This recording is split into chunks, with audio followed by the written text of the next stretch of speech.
Nagsagawa ang mga tauhan ng Isabela Police Provincial Office ng ceremonial turnover and distribution of rice subsidy nitong Mayo 19, 2026 sa IPPO Multipurpose Hall, Barangay Baligatan, City of Ilagan, Isabela. Isinagawa ang aktibidad sa pakikipagtulungan ng pamahalaang panlalawigan ng Isabela kasama ang Isabela PPO Officers Ladies Club. Sa nasabing programa, kabuang 2,843 personnel ng Isabela PPO at 342 na benepisyaryo mula sa mga pamilya ng mga yumaong pulis na nagbuwis ng buhay sa pagtupad ng tungkulin ang nabigyan ng rice subsidy bilang bahagi ng patuloy na programa ng suporta at pagkalinga sa kapulisan at kanilang mga pamilya.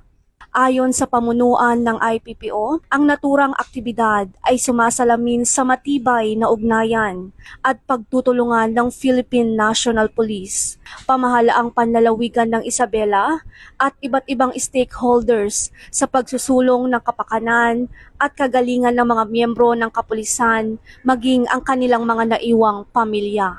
Binigyan din naman ni Police Colonel Manuel Bayani Bringas, Provincial Director ng Isabela PPO, na ang ganitong programa ay nagpapakita ng kahalagahan ng pagkilala at pagbibigay halaga sa sakripisyo ng mga pulis na nag-alay ng kanilang buhay sa paglilingkod at pagpapanatili ng kapayapaan at kaayusan sa komunidad.